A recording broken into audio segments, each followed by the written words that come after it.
चलो रे चलो रे चलो, चलो रे चलो रे चलो, चलो जहाजपुर। एक इंजीनियर को इंजीनियर बनने के लिए कितने साल लगते हैं, कितनी पढ़ाई करनी पड़ती है? कम से कम 5 साल।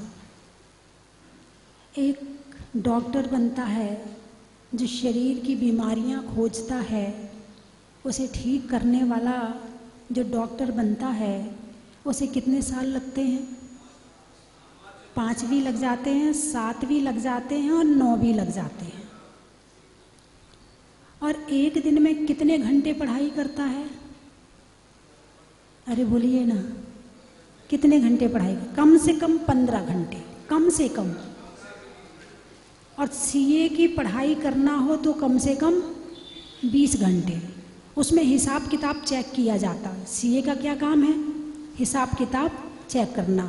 उसको पढ़ने के लिए कम से कम 5 साल लगते हैं और उसकी पढ़ाई कम से कम 20 घंटा रोज करते हैं, तब कहीं जाके निकलता है। और बहुत से तो ऐसे होते हैं कि जो 8-8 साल निकल जाते हैं फिर भी क्लियर नहीं कर पाते हैं। 8-8 साल फिर भी सब्र है अंदर में, नहीं पास तो होंगे, नहीं कभी तो निकलेंगे। फिर भी अंदर में एक आशा उनके बनी रहती है ना। इसी तरह से और भी कई तरह की पढ़ाइयाँ होती हैं, है ना।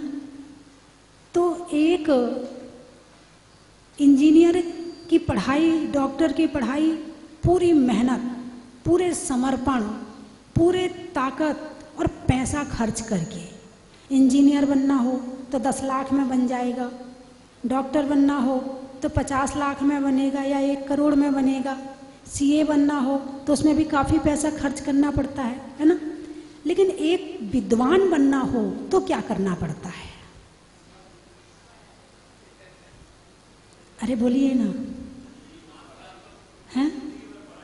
क्या करना पड़ता? आप कितने घंटे पढ़ते हो? कितने घंटे पढ़ते हो? क्या समर्पण है आपका पढ़ाई के प्रति? क्या समर्पण है आपका शास्त्रों के प्रति? यानी कि जो इन सबको जीवन जीने की दिशा देगा, किनको? डॉक्टर को, इंजीनियर को, सीए को, नेता को, जितने लोग हैं इन सबको जो जीवन सिखाने वाला है, जो भगवान महावीर की वाणी सुनाने वाला है, उसे कितने घंटे पढ़ना चाहिए?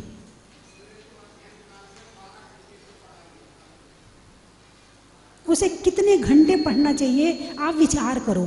यानी डॉक्टर को पढ़ाना है, डॉक्टर तो शरीर की बीमारियां खोजता है, लेकिन विद्वान तो आत्मा की बीमारियां खोजता है और उसका इलाज बताता है।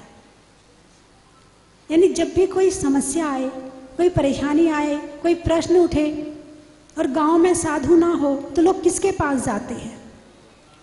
अरे बोलिए ना, विद्वान के पास जाते हैं। और विद्वान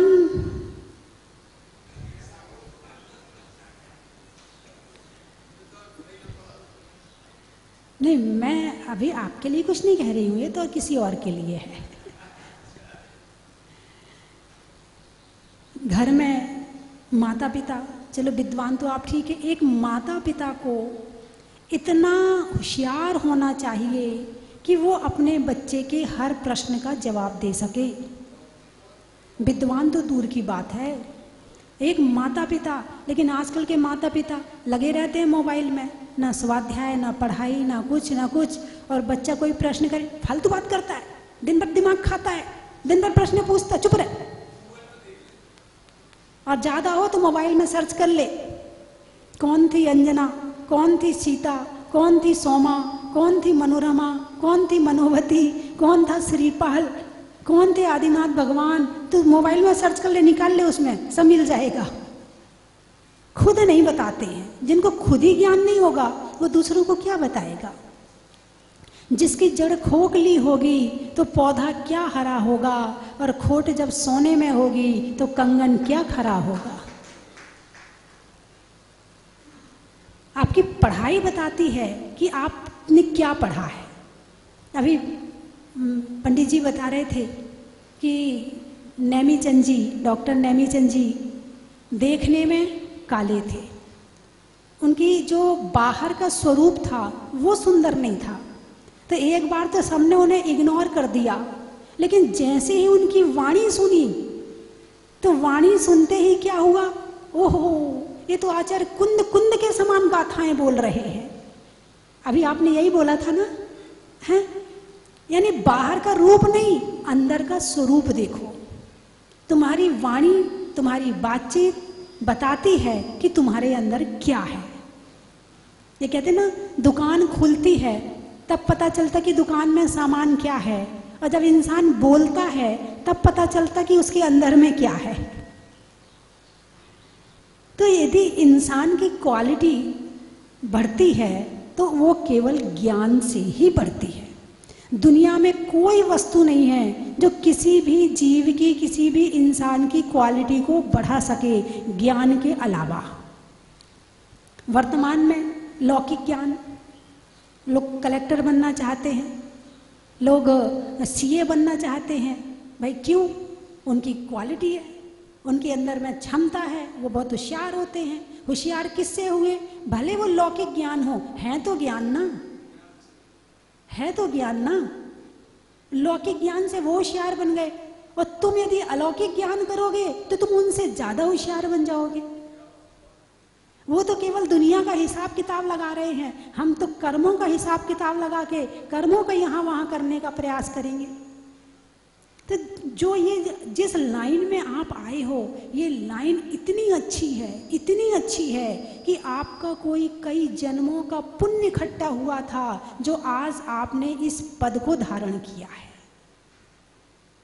ये पद सहज में मिलने वाला नहीं था, अब मिल तो गया है।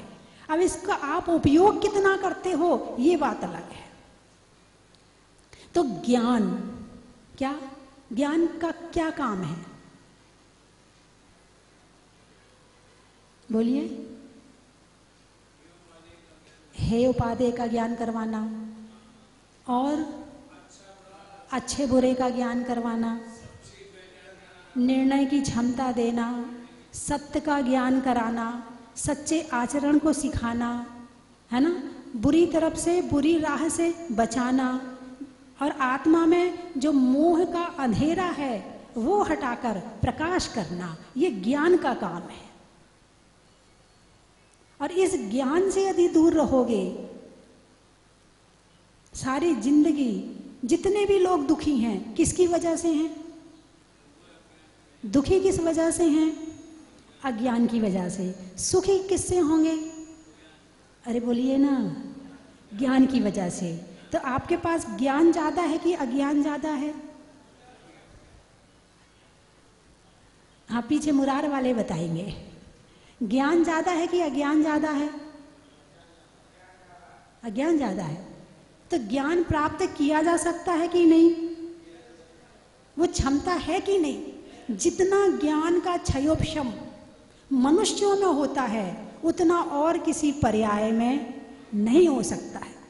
और जगह देखो कितने गुण स्थान है, नरक में 4 गुण स्थान, स्वर्ग में 5 गुण स्थान, 4 गुण स्थान, और त्र्यंच गति में 5 गुण स्थान, और मनुष्य गति में 14 गुण स्थान। जितना क्षयोपशम यहाँ हो सकता है, और क्षयोपशम के बाद में जिसे हम क्षायिक बना सकते हैं, उस पुरुषार्थ की ताकत केवल मनुष्य शरीर में ही है। तो जीवन में ज्ञान ही हमारे अंदर सुख, शांति और सुख, शांति, और इसके अलावा क्या मिलता है ज्ञान से? क्षमता। जीवन में क्या चाहिए आपको? जीवन में क्या चाहिए? सुख चाहिए, शांति चाहिए, क्वालिटी चाहिए, समता चाहिए, क्षमता चाहिए। ये सारी चीजें मिलती हैं ज्ञान से, और वो ज्ञान मिलता है आपको मोबाइल से। बोलिए कितने घंटे मोबाइल चलाते हो? विद्वान हो ना, कितने घंटे मोबाइल चलाते हो? जैसे ही मौका मिलता है, एक तरफ रखा है शास्त्र और यहाँ रखा है मोबाइल, अब 5 मिनट बाद पढ़ लेंगे, शुरू हो गया मोबाइल। अच्छा 10 मिनट हो गए, अच्छा 5 मिनट और चला लें फिर पढ़ लेंगे। आधा घंटा कहाँ निकल जाता है। और शास्त्र बेचारा वैसे ही वहाँ पे तुम्हें देखता रहता है कि पढ़ लो, मुझे मैं ही काम आऊँगा तुम्हारे, ये मोबाइल काम आने वाला नहीं है। बंधुओं, अभी तत्वार्थ सूत्र की चर्चा चल रही थी। गुप्ती, समिति, धर्म, अनुप्रेक्षा, परिसह, जय और चारित्र, इस पर आपकी अभी बड़ी अच्छी चर्चा चल रही थी। और इस चर्चा से यानी पूरे निचोड़ जो है ना वो ये सूत्र है। यदि मोक्ष जाने के लिए पूरे तत्वार्थ सूत्र में से यदि कोई सूत्र है मोक्ष जाने के लिए तो ये सूत्र है। गुप्ती का पालन, समिति का पालन, 10 धर्मों का पालन है, परिसह, जय और चारित्र। अब इसमें बचा क्या मोक्ष जाने के लिए? सारी चीज इसमें आ गई है। संवर का और निर्जरा का दोनों कारण इसमें आ गए।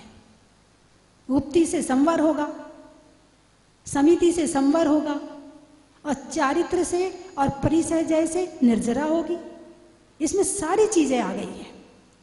और अभी निशांत भैया जी जो बड़ी अच्छी अच्छी छोटी छोटी चीजें बता रहे थे, यानी जो आपने बचपन में पढ़ा था काखा गाघा, आपने जब बचपन में थे ना तो आप जानते नहीं थे कि काखा गाघा क्या, आप उन्होंने बता दिया और आपने पढ़ लिया। लेकिन ये काखा गाघा ये बहुत बड़ी शक्तियां हैं। इन शक्तियों से मोक्ष प्राप्त किया जा सकता है काखा गाघा से। अब आप कहोगे काखा गाघा से कैसे मोक्ष प्राप्त होगा? आप ज्ञानार्णव ग्रंथ उठाओ और ज्ञानार्णव ग्रंथ में जो ध्यान का वर्णन आया है उसमें जो कमलों की रचना करते हैं उसमें यही तो लिखे जाते, आ आ ई जो 16 वर्ण हैं ये लिखे जाते हैं, उस पर ध्यान किया जाता है और उसके ध्यान करते करते कर्मों की इतनी निर्जरा होती है, संवर तो होते ही होता, निर्जरा भी होती है। और उसके साथ फिर जब कर्म पूरे झड़ जाएंगे तो मोक्ष हो जाएगा। यानी ये जो काखा गागा आ आई है ना, ये बहुत शक्तिमान बीज हैं। जैसे अभी चर्चा आ रही थी कि इन शब्दों में क्या क्या है, जल बीज भी हैं, अग्नि बीज भी हैं, वायु बीज भी हैं, आकाश बीज भी हैं, है ना। तो ये अग्नि बीज, वायु बीज, जैसे नमोकार मंत्र का बताया, नमो अरिहंताड़म। अब नमो णा शब्द जो है वो वायु बीज है और वायु का मतलब शक्ति देने वाला, समृद्धि देने वाला। कौन सा शब्द? अरे बोलिए ना, अणा, अणा। कौन सा शब्द? ना। और जब आप नमोकार मंत्र पढ़ते हो तो कैसे पढ़ते हो? नमो अरिहंताड़म। अब ना की शक्ति अलग है और ना की शक्ति अलग है। प्राकृत में लिखा गया है नमोकार मंत्र और प्राकृत में ना शब्द नहीं है, ना शब्द है। और आपने उसे कहा नमो अरिहंताड़म, उसका अर्थ बदल गया, उसकी शक्ति बदल गई, उसका भाव बदल गया। यानी शब्द के, एक शब्द के बदलने से पूरा भाव बदल जाता है। जैसे संबर, क्या बोलते हैं? संबर निर्जरा, क्या बोलते हो? बोलिए ना, संबर निर्जरा, यही तो बोलते हो। शब्द कौन सा है? बकरी वाला बा है या वन वाला बा है? संवर है ना, संवर। भवन, भवन, भवन, है ना। शब्द का अर्थ बदल जाएगा। तो मुझे लगता है कि नमोकार मंत्र जो पूर्ण रूप से शुद्ध पड़ता है उसी को ही उसका फल प्राप्त होता है। भाव तो होते ही होते, भाव के बिना तो कुछ होना नहीं है, लेकिन शब्द की शक्तियां भी काम करती हैं। अभी भैया जी ने बड़े अच्छे गा के बताया, नमो अरिहंताड़म, नमो सिद्धाड़म। अर्थ ही बदल जाएगा इसका। नमो क्या बता, नमो आय रियाड़म। यहाँ की मात्रा यहाँ, यहाँ की मात्रा यहाँ, सब यहाँ वहाँ कर दिया। फिर कहते हैं नमोकार मंत्र से कुछ मिलता ही नहीं है। इतनी माला फेरते, इतना सब कुछ करते हैं, कुछ मिलता ही नहीं है। और मैं कहती हूँ कि जो अभी आप पढ़ रहे हो उसको देखकर अभी आपको नमोकार मंत्र पढ़ना आता ही नहीं है। भाव नमोकार मंत्र तो आप पढ़ते ही नहीं हो। क्यों नहीं पढ़ते? जैसे ही माला हाथ में आती है मन यहाँ वहाँ भाग जाता है, यही है ना। माला हाथ में आई और मुंह में नमोकार मंत्र और हाथ में माला चल रही है और मन यहाँ वहां भाग रहा, तो भाव नमोकार मंत्र तो खत्म, वो तो पढ़ ही नहीं रहे हो। द्रव्य नमोकार मंत्र भी नहीं पढ़ रहे हो। बोलिए हाँ या ना? ना द्रव्य नमोकार मंत्र, ना भाव नमोकार मंत्र, फिर दोष देते हो कि मंत्र से कुछ नहीं होता है। एक एक अक्षर का जो अर्थ है, जो उसकी शक्ति है, जैसे अभी बता रहे थे, मंत्र पढ़ते हैं ओम ह्रीम श्रीम क्लीम एम अरम बम मम हम सम बम बम, कौन सा बा बोल दिया? बकरी वाला बा बोल दिया, बम बम हम सम सम तम तम पम पम झम झम झुम झुम चिम चिम द्राम द्राम द्रीम द्रीम द्रव द्रव ओम नमो अर्ते भगवते जलाविसिंचयामि स्वाहा, यही बोलते ना। अब इस मंत्र को कैसे पढ़ना है कि इसमें से शक्ति पैदा हो? एक एक अक्षर अलग अलग स्पष्ट, ओम ह्रीम श्रीम क्लीम एम अरहम वम वम वम मम हम सम तम, ऐसे एक एक अक्षर को अलग अलग, और उसमें पूरा अपनी जो अक्षर जहां से निकलता है वहां से उच्चारण हो, और उसके बाद शक्ति ना मिले तो फिर कहना। लेकिन नहीं, पढ़ेंगे भी गलत और फल भी पूरा चाहिए, और ना मिले तो बुराई भी करनी है। बुराई करने में तो एक नंबर है। हाँ, क्या होता है नमोकार मंत्र पढ़ने से? इतनी माला तो फेर ली, क्या होता है भगवान के दर्शन करने से? क्या मतलब, खुद को करना तो कुछ है नहीं है, लेकिन सारा दोष दूसरों पे देना है। चंदन वाला के यहाँ पर भगवान महावीर का आहार हुआ, तो वहाँ कई तरह के लोग थे। बोले अच्छा, पता था, मौसी है ना, वहीं जाएंगे, कहीं और थोड़ी जाएंगे, मौसी है ना। यानी वीतरागी भगवान की भी बुराई करने में ये पीछे नहीं रहता है। बुराई तो तुम भगवान की भी करवा लो, साधु की तो छोड़ो। गलती खुद की है और बुराई हमेशा। और ये पैटर्न इस समय इतना बढ़ गया है, इतना बढ़ गया है कि आदमी अपनी गलती मानने तैयार ही नहीं होता है। गलती दिख रही है कि कर रहा है गलती, लेकिन उसमें कोई ना कोई अपना बहाना वो बना ही देता। वो ना वो इसलिए किया था, वो ना वो इसलिए, वो चले या ना चले, लेकिन वो बहाना बनाएगा, ये नहीं मानेगा कि मेरी गलती है। इस समय तो मान कषाय इतनी तीव्रता पर है, इतनी तीव्रता पर है कि आप किसी छोटे बच्चे को जरा डांट तो दो, रो रो के घर भर देगा। मारना तो बड़ी दूर की बात है, मार दोगे तो वो तो बेहोशी हो जाएगा। हाथ पांव में दम नहीं और हम किसी से कम नहीं। लेकिन जो भी है, जैसा भी है, चाहे शरीर में हो, चाहे दिमाग में हो, चाहे जीवन में हो, क्वालिटी आएगी तो ज्ञान से आएगी। और जितने विद्वान हैं उनको कुछ ग्रंथ तो बिल्कुल रोम रोम में रटे होने चाहिए। बोलिए हाँ या ना? कौन कौन से ग्रंथ? सबसे पहले छह ढाला, फिर द्रव्य संग्रह, लिख लो आप, नहीं रटे हो तो रट लेना। छह ढाला, द्रव्य संग्रह, रत्न शावकाचार, इष्टोपदेश, स्वरूप संबोधन, समाधि तंत्र और तत्वार्थ सूत्र। ये तो मुखाग्र रटे होने चाहिए। इतने ग्रंथ आपने रट लिए और उसका भाव सहित आपने उसका अंदर में सारा अर्थ उतार लिया। ये समझना कि आपसे बड़ा वर्तमान में कोई विद्वान नहीं होगा इतने में। फिर और आगे बढ़ो तो फिर जीव कांड, कर्म कांड, लब्धि सार, छपड़ा सार, और इतने के बाद में आपका षटखंडागम में प्रवेश हो जाएगा। आप पहले षटखंडागम पढ़ने मत बैठ जाना। ये तो हैं हमारे कुछ ग्रंथ सैद्धांतिक हैं और कुछ ग्रंथ चरणान्योग के हैं, कुछ कर्णान्योग के। इसके साथ साथ आप समय सार, योग सार, नियम सार ये भी पढ़ें। और प्रथमान्योग का ज्ञान होना तो अत्यंत जरूरी है।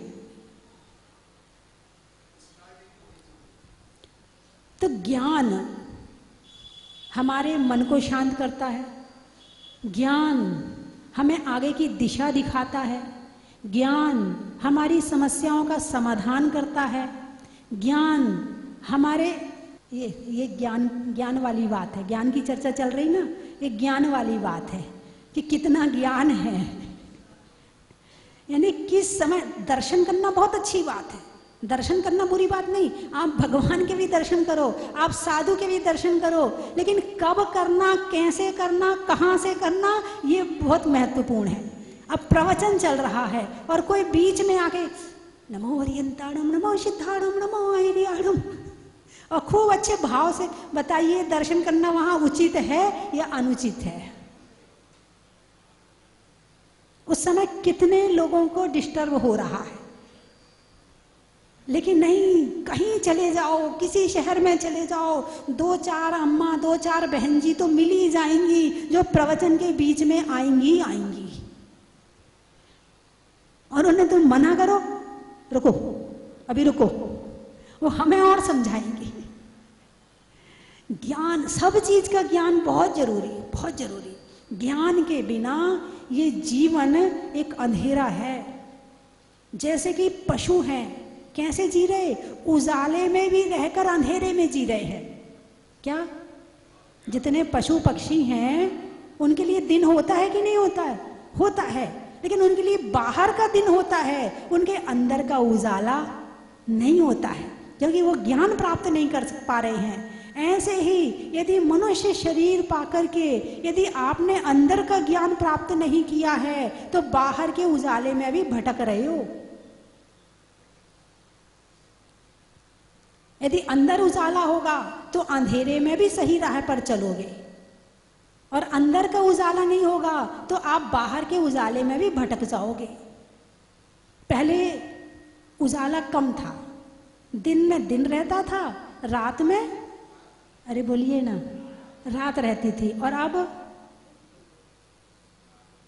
अब दिन में दिन रहता है और रात में भी दिन रहता है। यही है ना। पहले एक दीपक जला लेते थे, एक लालटेन जला लेते थे, थोड़ा अपना काम वाम किया और 9 साढ़े 9 बजे तक सब सो गए। पूरे गांव में सन्नाटा हो जाता था, पूरा गांव शांत हो जाता था। सुबह ब्रह्म मुहूर्त में उठ जाते थे। ब्रह्म मुहूर्त में उठ गए तो सारा काम सही समय पे सब कुछ हो जाता था। अब लेट सोते हैं तो लेट जागते हैं। रात देर से सोए, सुबह देर से जागे, रात देर से सोए, सुबह देर से जागे। जाना था बहुत दूर इसलिए बहुत तेज भागे, जाना था बहुत दूर इसीलिए बहुत तेज भागे। इतने तेज भागे कि निकल गए मौत के भी आगे। इतने तेज भागे कि निकल गए मौत के भी आगे। थे बड़ भागे और बन गए अभागे, थे बड़ भागे और बन गए अभागाए। तो यानी ये बहुत जरूरी है कि आपको किस समय पढ़ना। आजकल के बच्चे क्या हैं, कितने बजे पढ़ते हैं? रात को 11 बजे पढ़ने बैठते हैं। कितने बजे? 11 बजे। फिर झपकी आती है, नींद आती है, फिर चलो थोड़ा घूम आते हैं, फिर चाय वाय पीने जाते, फिर लौट के आए, फिर पढ़ने बैठे, अब फिर झपकी आई, चलो थोड़ी बातें कर लेते। यानी ना पढ़ पाते हैं ना सो पाते हैं। क्या?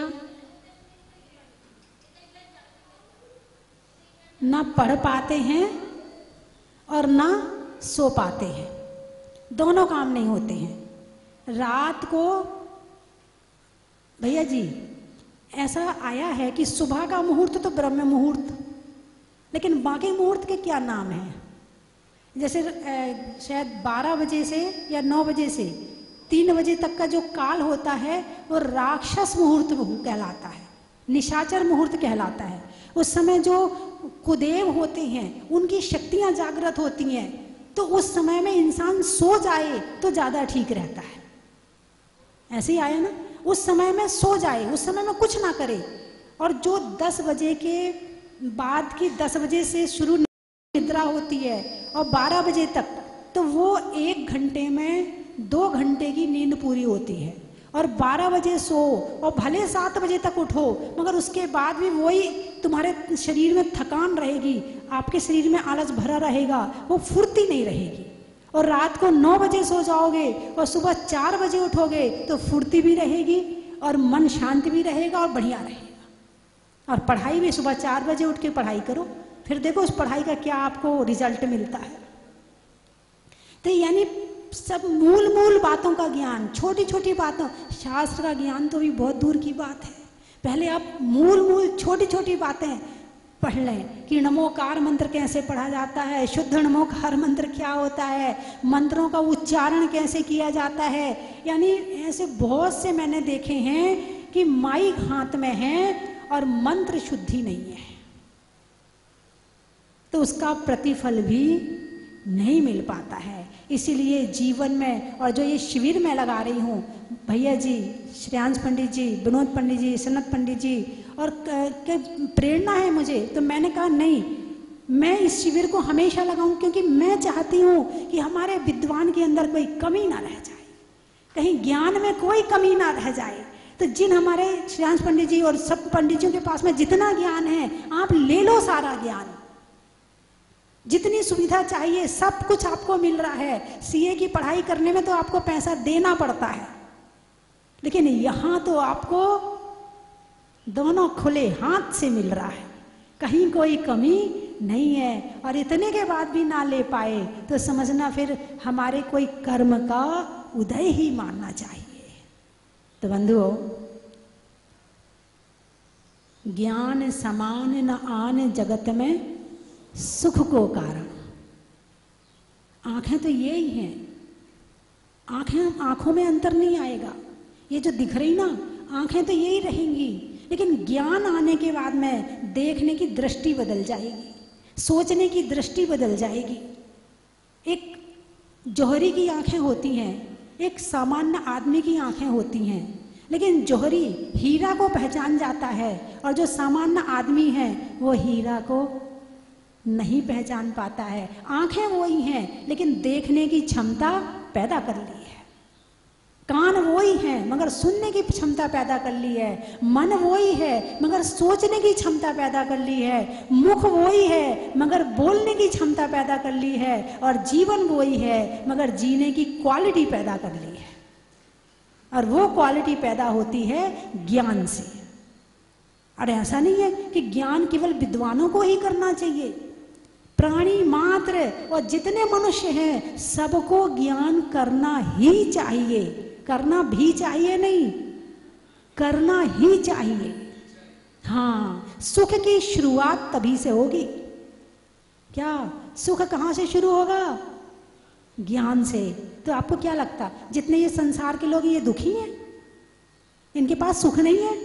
ये सारी दुनिया जो कोठी बंगला गाड़ी दुनिया के पीछे भाग रही है, इनके पास सुख नहीं है? क्षणिक। कौन सा है?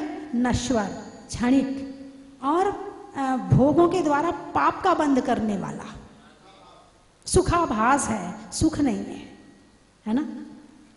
समय हो रहा है तो ज्ञान, क्या चर्चा चली आज? ज्ञान पर। तो भैया जी से आपने क्या लिया? ज्ञान लिया। श्रेयांश पंडित जी से आपने क्या लिया?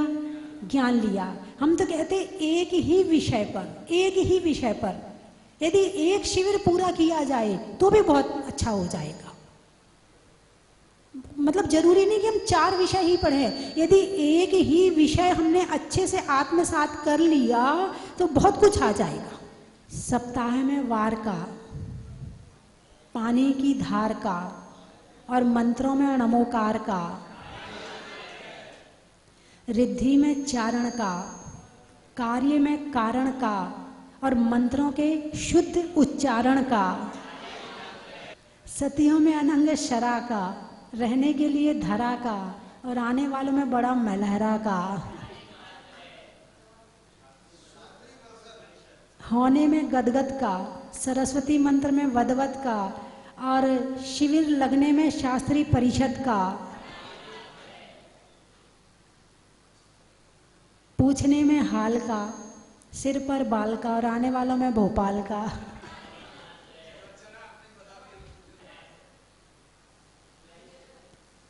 खुरई, भिलाई, दूध में मलाई का, हाथ में कलाई का, और आने वालों में भिलाई का।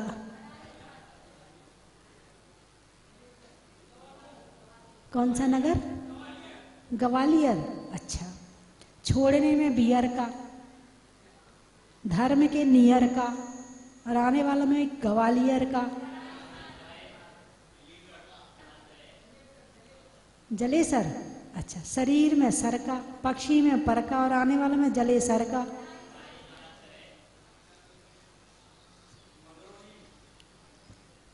मगरौनी। रुई में पौनी का, रिश्तों में नानी का, और आने वालों में मगरौनी का, में बड़ौत का। डवरा। कोई ज्ञान ते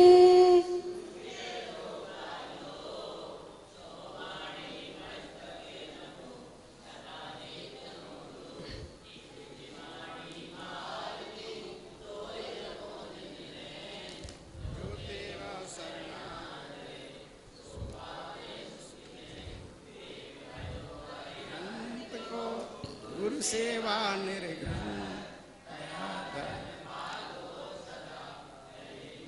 बिजली में तार का, शास्त्र में समय सार का, और आने वालों में मुरार का। आगमन हुआ था उस समय सिर्फ ढांचा खड़ा हुआ था, और उधर जहां पर प्रवचन शांतिनाथ भगवान की मूर्ति है उधर ही ये मूल प्रतिमा जी विराजमान थी।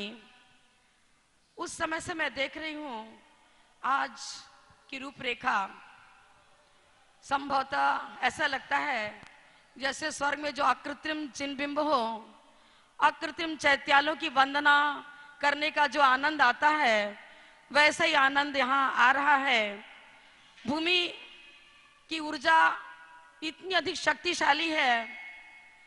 वास्तव में ये 22 नंबर के मुनिशिवरतनाथ भगवान की अलौकिक सिद्धियां हैं, अलौकिक शक्ति है। 2 में 2 का गुणा करो 4, अनंत चतुष्टय का प्रतीक है, 4 आराधनाओं का प्रतीक है, और चारों गतियों से मुक्ति प्राप्त करने का उपाय, और उस प्रकार की विशुद्धि यदि हमें प्राप्त करना है तो इस स्वस्ति धाम, नाम ही है स्वस्ति। स्वस्ति रस्तु, कल्याणमस्तु, सुगमस्तु मंत्रों में हम लोग बोलते हैं। तो स्वस्ति का अर्थ क्या होता है? आप वैसे हिंदी में बोलेंगे कल्याण, कल्याण होवे, आपका भला होवे। और कल्याण का अर्थ क्या है? ग्रामर, संस्कृत व्याकरण की दृष्टि से यदि हम विच्छेद करेंगे, कली प्लस आण कल्याण।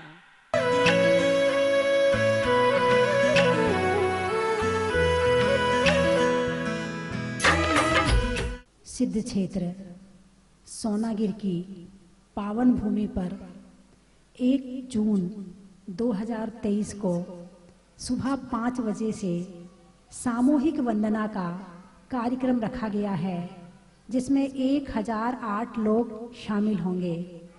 और उसके पश्चात पहाड़ पर सहस्त्रकूट का शिलान्यास होगा, और वहाँ एक सहस्त्रकूट जिनालय बनेगा, जिसमें 1008 प्रतिमा विराजमान होंगी। और प्रतिमा तो विराजमान आप ही करेंगे, कोई दूसरा नहीं करेगा, आपको ही करना है। आपकी जिसकी भावना हो कि सिद्ध क्षेत्र पर एक प्रतिमा विराजमान करना, जरूर करना, लेकिन शिलान्यास में जरूर आना। 1 तारीख को जो शिलान्यास हो रहा है उसमें आप सबको जरूर आना है ना। चन की थाल को सजाओ रे आज, रत्नों की थाल को भर लाओ रे आज। आओ आओ करे रे गुणगान आरती भगवन की। आओ आओ करे गुणगान आरती भगवन की। आओ आओ करे रे गुणगान आरती भगवन की।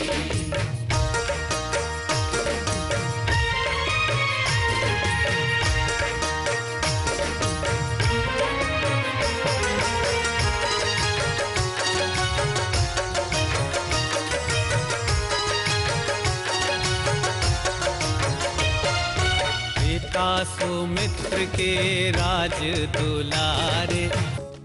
परम विदुषी लेखिका गणिनी आरिका रत्न श्री 105 स्वस्ति भूषण माता जी जिन्होंने मात्र 20 वर्ष में 100 से भी अधिक किताबें लिखकर जैन समाज को अनूठा योगदान दिया है।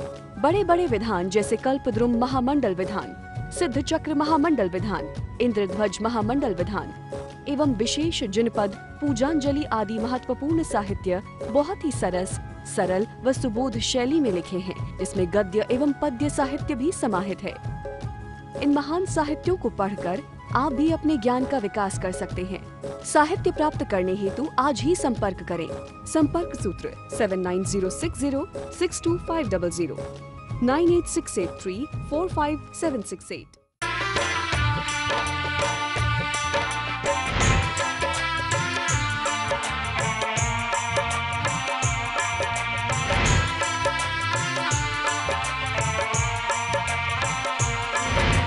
चलो रे चलो रे चलो चलो रे चलो रे चलो चलो जहाजपुर।